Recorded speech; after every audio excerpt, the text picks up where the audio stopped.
In late autumn, there are no secrets, writes David Bombau.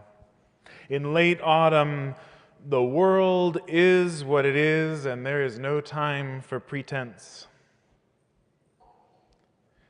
In late autumn, the days are short, and the dusk comes early, and the nights are long and dark. In late autumn, it is obvious that light is not the natural state of things. It is a transient phenomenon in the midst of environing darkness. I turn on the lights, I turn up the heat, I fill my time with appointments, meetings, jobs to check off an endless list. In late autumn, the world and I conspire to fill up the time with business. The tyranny of the urgent, ruthlessly silencing the quiet need at the center of my being. Like an unexpected gift, it comes to me, he writes. I need the darkness. I need to sit in the gathering gloom and allow this great darkness to enter the dark core of my soul.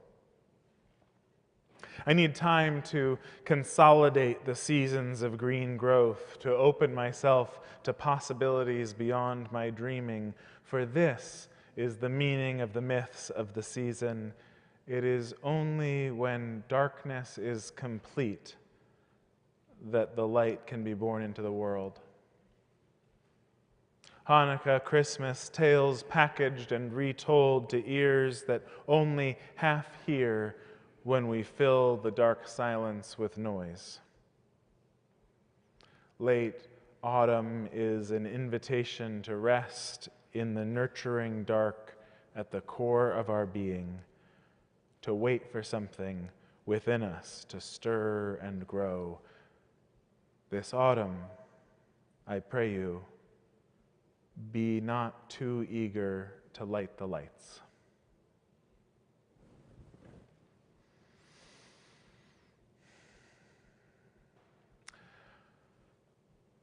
A few of you have mentioned that you read my little note in the Beacon, which is good to know. I'm not sure ever if anybody reads the Beacon. But I'm glad that you know then already, some of you. And so if you didn't read the Beacon, I'm going to fill you in on my neighbor Will. My neighbor Will loves to decorate for the holidays. My neighbor Will blankets his home. He's got a nice, beautiful corner home right across the street, and he blankets it on both walls that face outward with lights, and not just little glowing, twinkle lights, like blanketing of like lights that move in patterns of green and blue, and they change color and they shimmer, and they do also. I think they change through the season too. It's not just like one shimmering. They like new patterns emerge, and then there's decorations that go up many feet above his house. The giant candy canes, the enormous glowing snowman. I don't care for snow-themed Christmas decorations in California, in this area where it doesn't. He's got a Star Wars section. We do too, it turns out. Come to the holiday fair after. Somebody could buy that Star Wars Christmas Yoda. It's lovely. But then there's those nights when I come home and I think, Will, be not too eager to light the lights.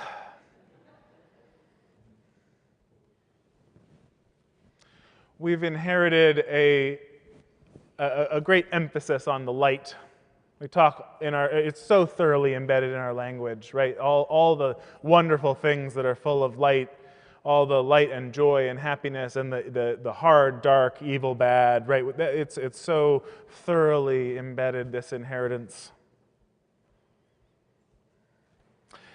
I was thinking about it when a member of my congregation a couple years ago was telling me about puffling season in Iceland. Do you know about puffling season in Iceland?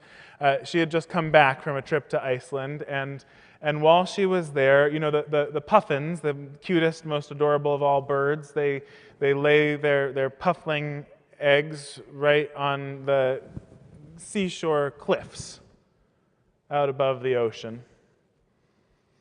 And then when the little pufflings hatch in their little burrows along the cliffs, their normal pattern is to look out at night. They wait for the night, and they look for the light of the moon to guide them out across the ocean. But the trouble is, in our electrified industrial age, the light of the moon is no longer clear to the pufflings. And so they end up, instead of flying out over the ocean, many of them wandering back into the town, where they get lost and don't live very long. And so it's become a tradition, a cultural tradition for the Icelanders who live at the cliffside to all together, the whole community works together to gather up these little pufflings that get lost in the town and then wait at the edge of the cliffs until dusk and send them off flying out where they're supposed to go into the ocean. And my congregant was just talking about, and then I heard a news story on NPR, and the same thing, the reporter and the congregant both had this awe of amazement, this moved sense of how much care these people were putting into caring for these little pufflings. And then one of the men, the Icelanders, he turned to her and he said, "Well, also we eat them."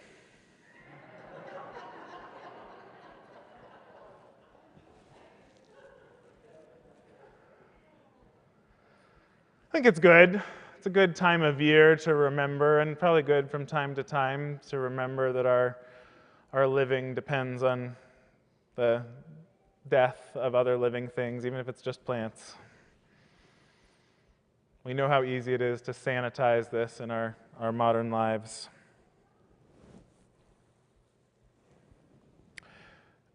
The relationship that we have between our comforts, this dwelling in the light that we like to do this time of year,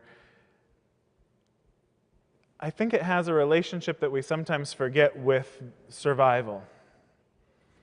That it distracts us from the knowing that's deeper in our bones that this time of year is the time of year when we are most likely to lose our species mates, when the world and the seasons have conspired to make survival hardest.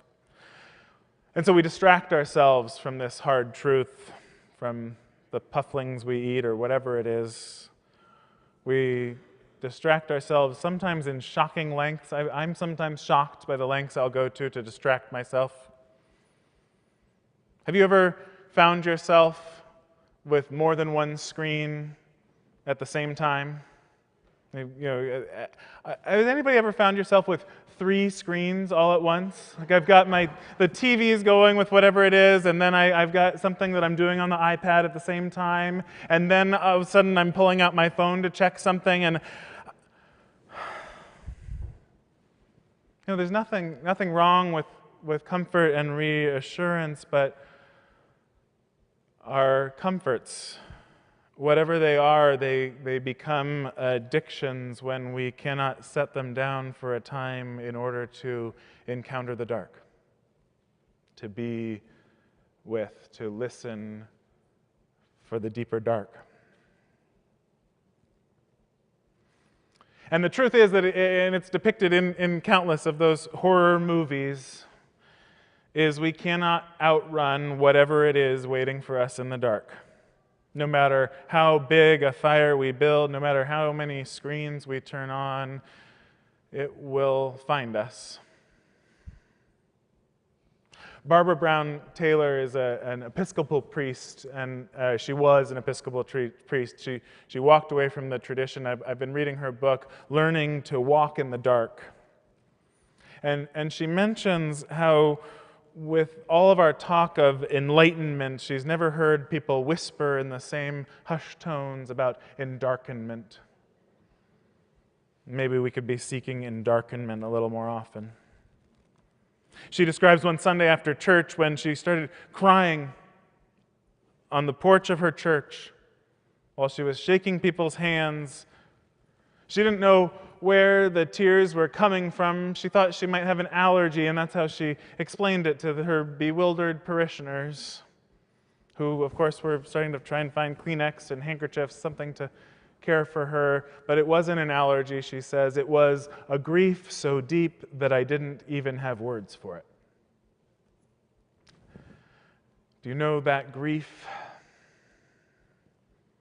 For many of us this time of year especially, it can be close to the touch, waiting just behind the twinkling lights, waiting just behind the closed door, behind the last guest.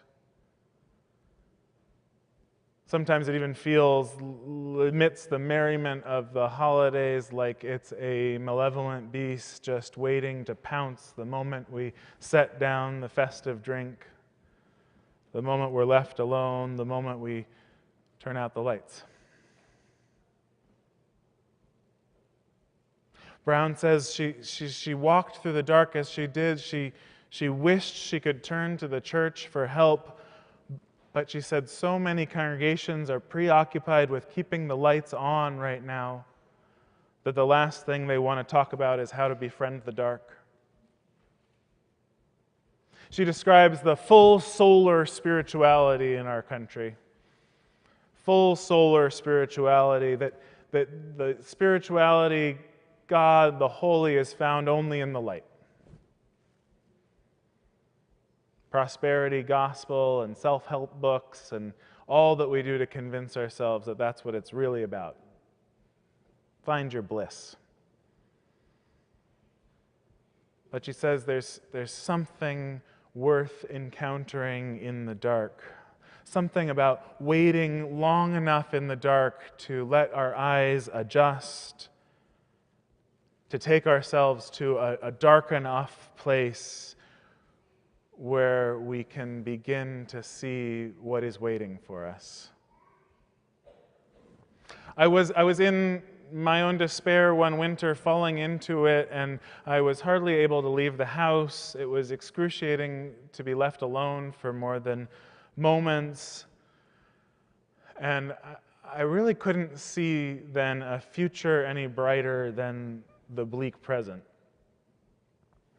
It was December, and one night it was the first night of Hanukkah, and since I was a kid, I've loved the ritual of Hanukkah and lighting the special candles and singing the special songs, and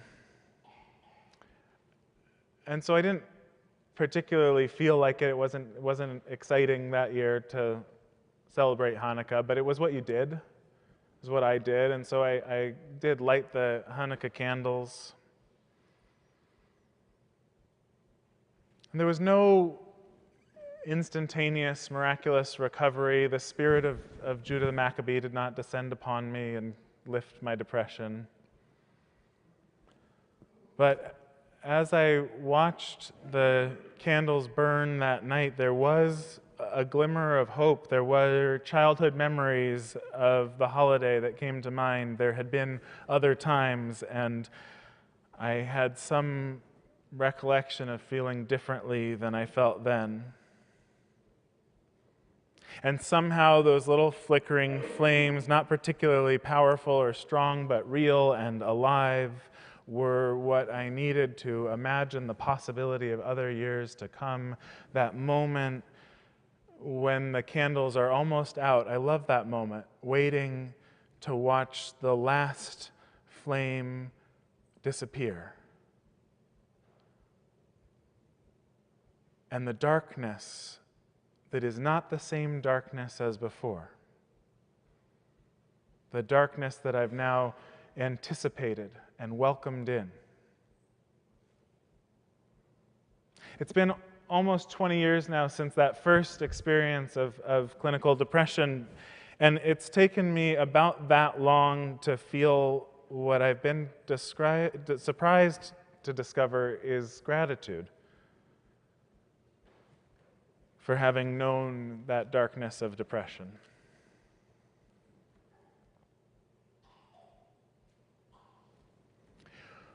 There is a lesson in the dark that cannot be learned anywhere else.